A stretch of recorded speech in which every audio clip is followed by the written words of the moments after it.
Tahun 1953, Dr. Andes Muhammad Hatta atau kerap disapa Bung Hatta, pendamping setia Soekarno pada masa transisi negara kesatuan Republik Indonesia, menginjakkan kaki di Aceh untuk upaya penguatan kesatuan dan persatuan daerah. Prasasti yang ditulis menggunakan huruf kapital dengan kalimat "di tempat ini", Proklamator Wakil Presiden RI Dr. Andes Muhammad Hatta beristirahat dalam perjalanan keliling Aceh di tahun 1953 untuk mempererat persatuan dan kesatuan bangsa.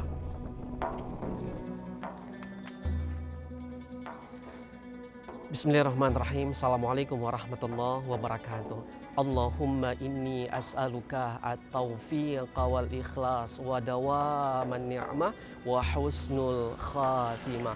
Apa kabar pemirsa? Hari ini Jejak Islam berada di Tapatuan, Aceh Selatan. Perjalanan dari Banda Aceh ditempuh lebih kurang lewat jalur darat 10 jam perjalanannya.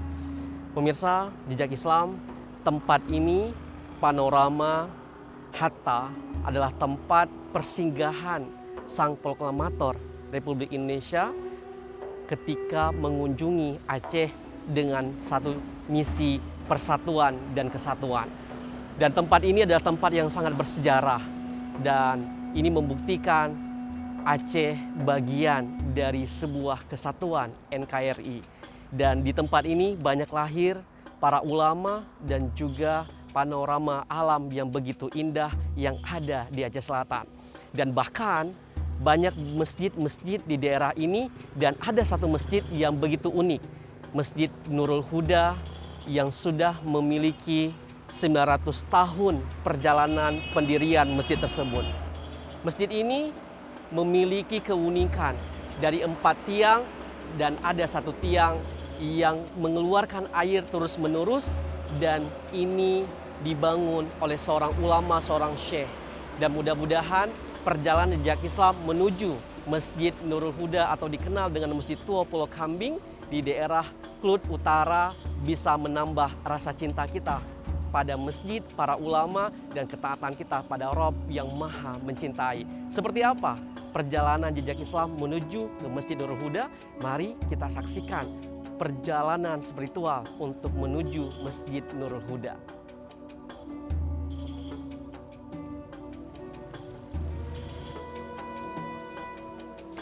Masjid ini berusia 900 tahun, bernama Masjid Nurul Huda, atau orang setempat disebut dengan nama Masjid Tua Pulau Kambing, yang terletak di desa Pulau Kambing, Kecamatan Klut Utara, Kabupaten Aceh Selatan. Ada 2 versi terkait pembangunan Masjid Nurul Huda, atau lebih dikenal dengan Masjid Tua Pulau Kambing, yang terletak di desa Pulau Kambing, Kecamatan Klut Utara, Kabupaten Aceh Selatan, Provinsi Aceh. Versi pertama, Masjid Tua Pulau Kambing didirikan oleh Tengku Ali Basyah atau Tengku Aceh semasa kepemimpinan Kejuruan Klut setingkat Ule Balang ke-11, yakni Tengku Murah Adam, sekitar 9 abad 900 tahun yang lalu.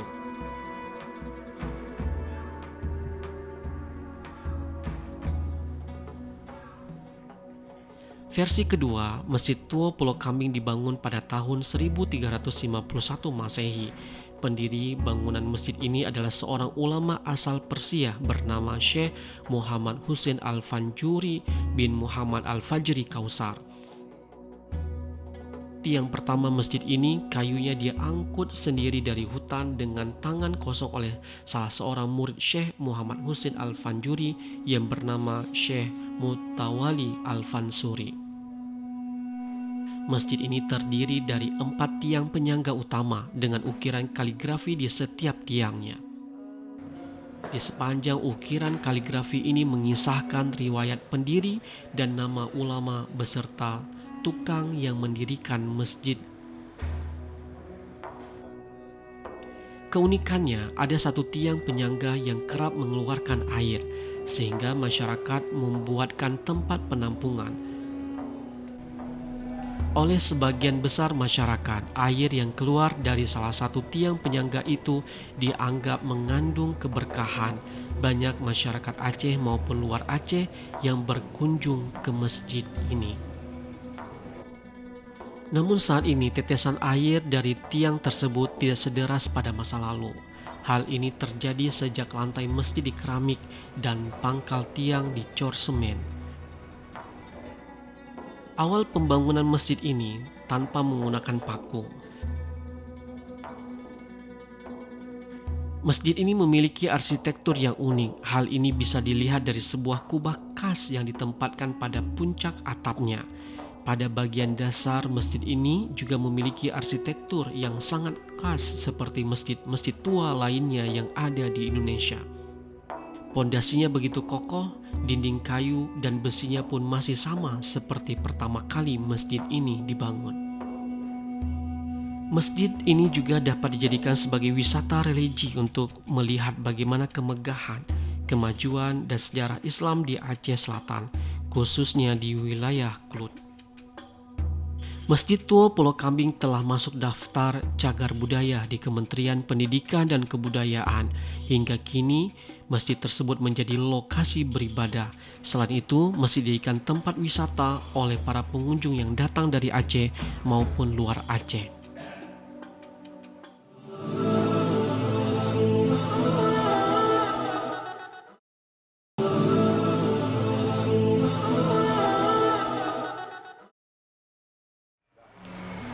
Pemirsa, ini adalah Masjid Nurul Huda atau dikenal dengan Masjid Tua Pulau Kambing.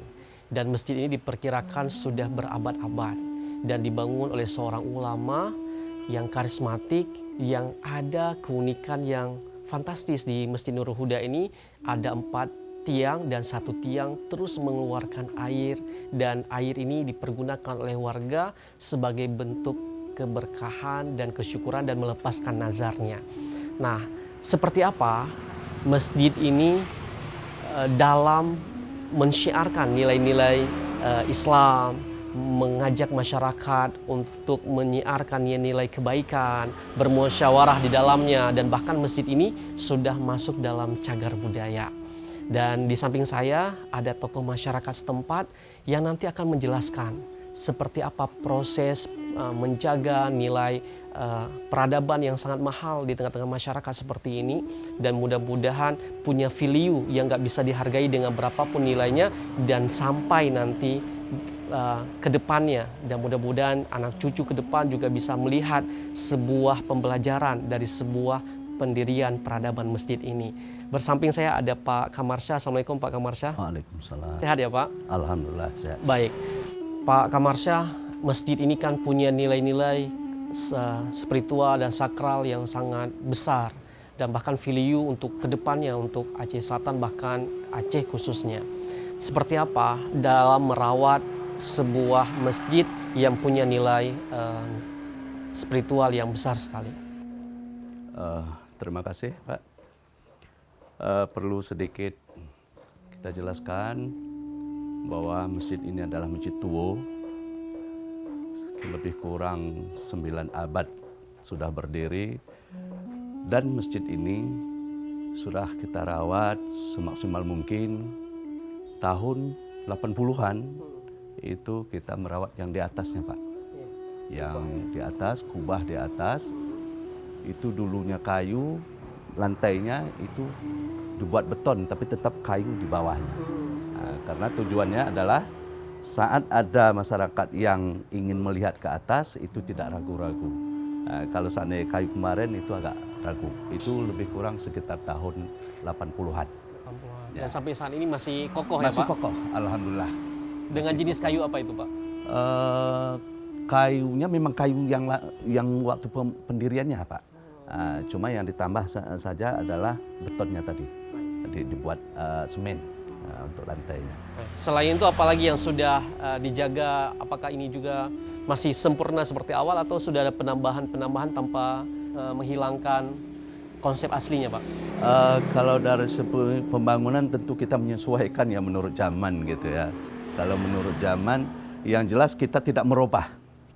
gaya bentuk tidak kita rubah, dalam bentuk kayu tetap normal.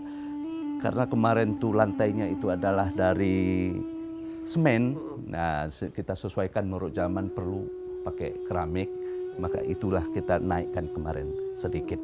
Karena terlalu agak rendah dibandingkan dengan jalan, makanya kita naikkan sedikit. Itu yang kita buat ini sekitar tahun 2000, tahun 99 mungkin, 99 atau 2000. Kemudian karena lantainya sudah semakin tinggi, otomatis atap itu sudah agak rendah, gitu ya. Jadi oleh karena itu kita naikkan kembali atap sedikit, tapi tidak merubah bentuk, sama gaya, model, semuanya masih sama seperti yang sebelumnya. Karena ini sudah masuk pada cagar budaya, maka kita tidak merubah, cuman kita perbaiki, demikian. Baik, kalau melihat apa saja kegiatan-kegiatan yang dilakukan di masjid ini, apa saja Pak? Kalau kegiatan-kegiatan yang paling pokok otomatis adalah salat fardu berjamaah. Kemudian ada kegiatan malam, pengajian-pengajian, majelis taklim, walaupun mungkin ada masa-masanya, artinya tidak berterus-terusan, gitu ya. Kemudian ada juga di saat waktu pas jadwal maulid, nah itu kita mengadakan maulid di sini. Malam, kemudian ada di hari H-nya juga kita laksanakan. Kemudian ada santunan anak yatim juga kita lakukan di sini. Baik, bagaimana pandangan masyarakat setempat dalam melihat Masjid Nurul Huda ini, menjaganya, merawatnya, bahkan juga ikut menghidupkan suasana masjidnya Pak? Alhamdulillah, kalau saya melihat antusias masyarakat untuk mensiarkan dan juga lebih mensemarakkan masjid ini cukup baik. Kalau dari segi tempat masjid ini Pak, jauh Pak dari perkampungan kita Pak, ini seperti di ujung Pak. Tetapi alhamdulillah masyarakat segala sesuatu ada kegiatan itu berduyun-duyun datang kemari Pak. Dari kemarin tuh ini otomatis rumput ya, rumput itu yang susah kita bersihkan, akhirnya kita dibuat dengan semen. Ini swadaya daripada masyarakat Pak. Kemudian kita membangun pagar itu dari dana desa, termasuk ini Pak. Kita manfaatkan dana desa, kemudian ada juga bantuan dari Pemda.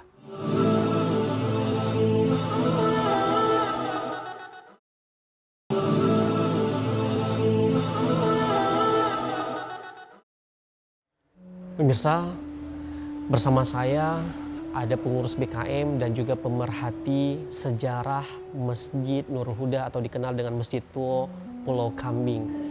Dan seperti apa sejarah bahkan kerajaan yang ada di daerah Aceh Selatan ini, dan juga dalam proses pembangunan masjid yang sangat bersejarah yang diperkirakan sudah memiliki usia 9 abad lamanya.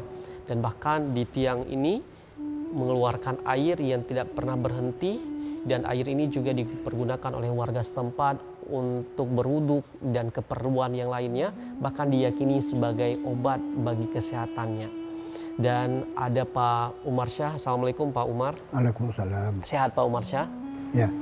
Alhamdulillah. Pak Umar, seperti apa sejarah masjid ini Pak? Masjid ini Pak, yang pertama sekali masjid ini dibangun dari kayu seluruhnya. Kayunya ini berasal dari kayu besi. Kalau orang Aceh bilang semantuk laut. Semantuk laut.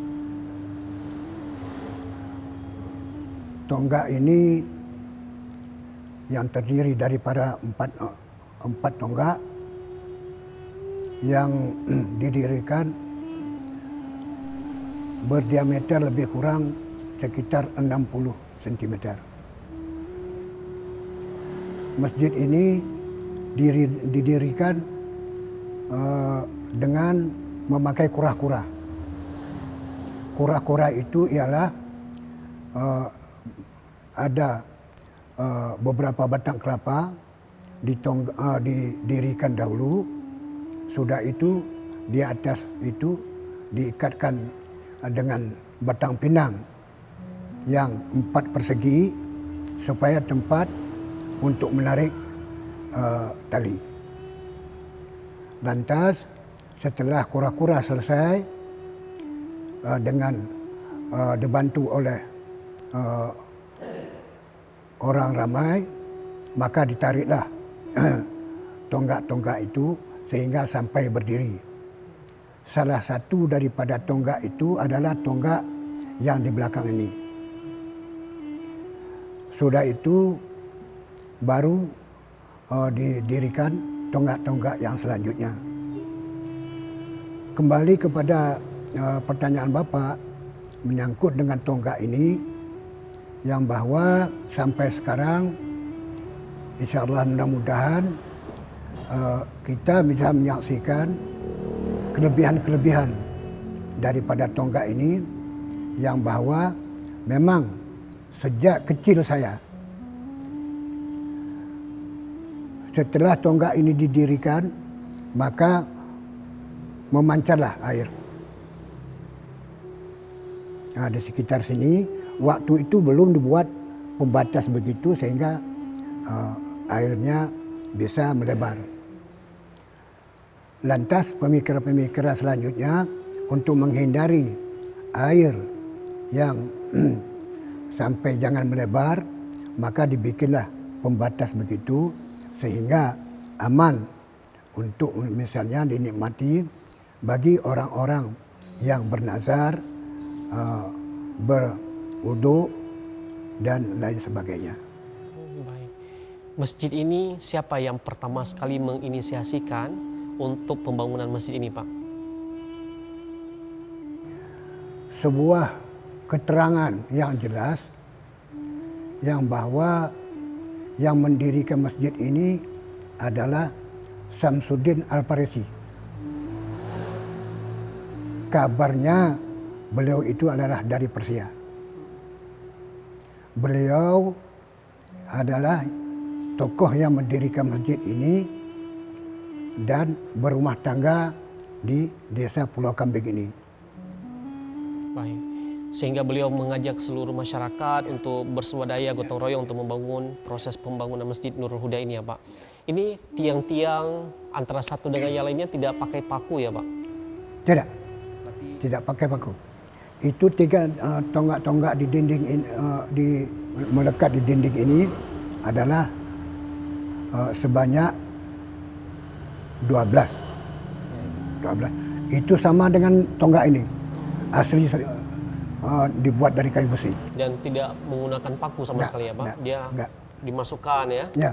Masya Allah. Macam ini.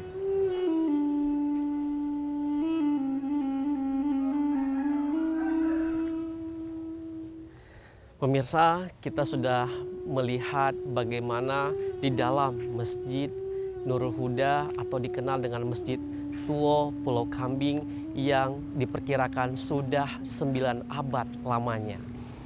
Masjid ini punya nilai sejarah dan spiritual yang sangat tinggi, dan bahkan salah satu tiangnya memancarkan air yang air tersebut dipakai oleh masyarakat setempat untuk berwudu, untuk melepaskan nazar dan yang lainnya. Dan bahkan proses pembangunan masjid ini diinisiasi oleh para ulama dan para raja, dan sebentar lagi kita ingin menyaksikan makamnya para raja dan makamnya para ulama yang proses pembangunan Masjid Nurul Huda ini. Mari pemirsa, kita lihat makam para raja dan para ulama.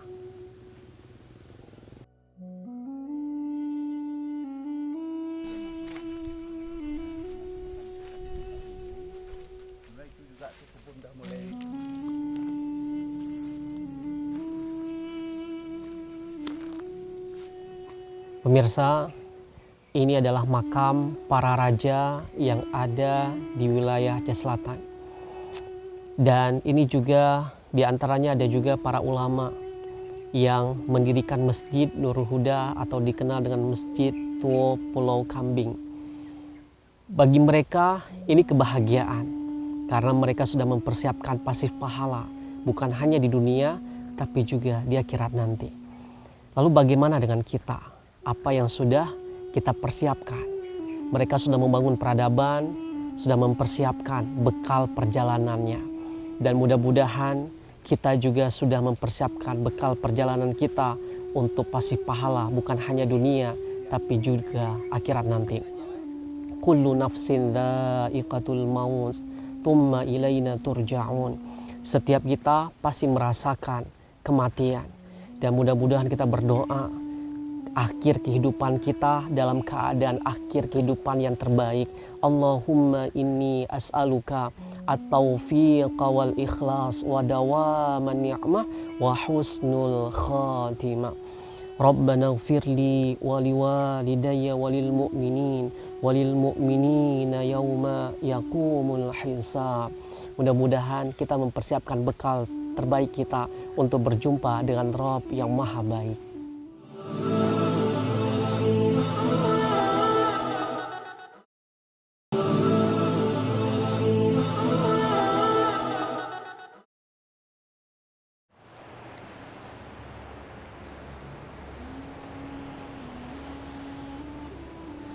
Pemirsa, betapa indah ciptaan Allah dalam kehidupan kita selama ini.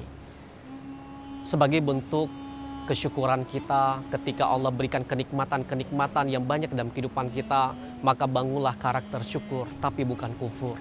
Ketika diuji dengan berbagai persoalan apapun, maka bangunlah karakter sabar, bukan putus asa. Perjalanan jejak Islam yang ada di Masjid Nurul Huda tadi, bagaimana seorang ulama, seorang raja membangun suatu peradaban masjid, dan dalam masjid itu ada nilai-nilai spiritual, nilai-nilai syiar agama Islam, nilai-nilai kebaikan di dalamnya. Dan ini mengajarkan pada kita keberhasilan itu tidak terlepas dari seorang hamba mencintai rumahnya Allah. Dengan bersujud, pahala Allah hadirkan, dosa-dosa digugurkan, permintaan dikabulkan, dan bahkan keajaiban pun dihadirkan dalam kehidupan kita. Mudah-mudahan perjalanan ini mengajarkan arti sebuah kebahagiaan di hati kita. Dan nanti bagi Anda pemirsa boleh mengunjungi tempat tapak tuan yang penuh dengan keindahan alam ini. Terima kasih, sampai jumpa. Assalamualaikum warahmatullahi wabarakatuh.